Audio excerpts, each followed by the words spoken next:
We produce 400 million tons of plastic every single year. Of that, 200 million tons is packaging, and then roughly 25% of that is completely unmanaged. To make things a bit easier, it's roughly 1 truckload every second that goes into the oceans.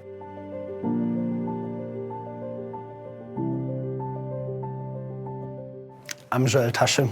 I'm the founder of CleanHub.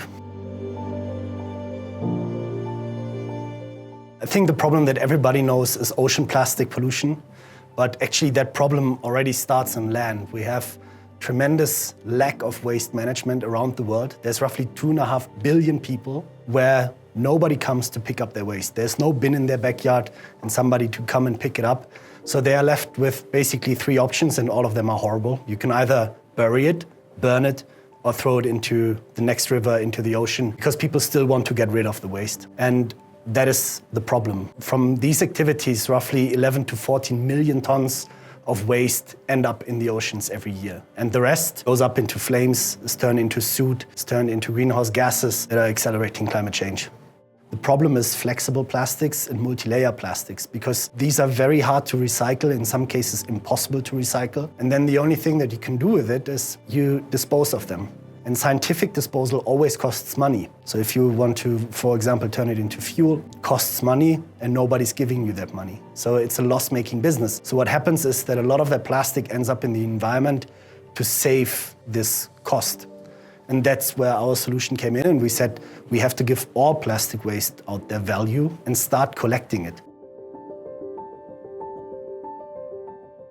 It is a web app or an Android app that we provide to our partners on the ground that are doing the waste collection. And we tell them, it's like, look, we will pay you X amount of dollars per ton of waste collected, but we want to make sure that the work actually happens. So we document the collection all the way from the household to sorting, to recycling or disposal, so that we have evidence that we can go back with to those brands that sponsor these systems and prove to them, it's like, hey, this is not greenwashing, you're investing money and real impact is happening, and here you have it black on white. In each of our partner organizations, we have collection staff that have it on their phones, and in the majority of collection projects, the households have a small QR code on the door, and when the collectors come, they check in, they receive the waste, and they say, okay, we got this waste now. It goes on a small push cart or on a small truck, and that truck then goes into a sorting facility where it's registered that all this waste that was collected from this collection round is now in the facility. And then in the facility, the sorting process starts. We sort it into all the different waste streams, PET bottles, HDPE, LDPE foil, and then also the non-recycled part, like the multi-layer sachets and all that. And this waste is then registered on the platform again. So we can clearly say that this is how much plastic was collected, this is how much plastic was sorted into these different waste streams, and from there we can send it off. And on disposal, we can make sure that the waste actually went into scientific disposal, and that nobody went and threw this bale back into a river and basically cashed out the money. So it's closing a security loop.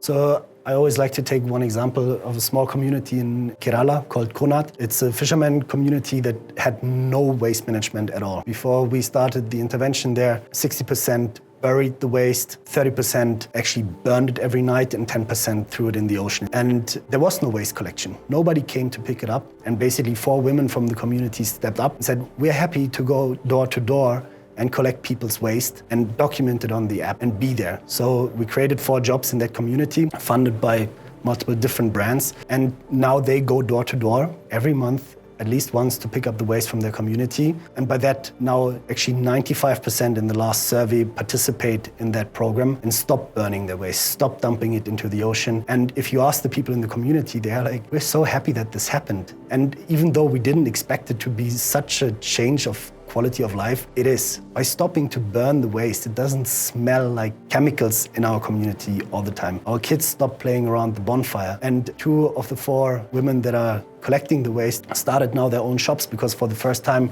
they have income. I always say it's like putting a child into a candy store because you have access to so many people that you would usually never talk to at that scale of the company. And that's just a fast track. I think that's the biggest value add. They provide you with buddies that are deeply connected into the industry that help you set up meetings. Just by giving us the opportunity to build these relationships, that's so much already.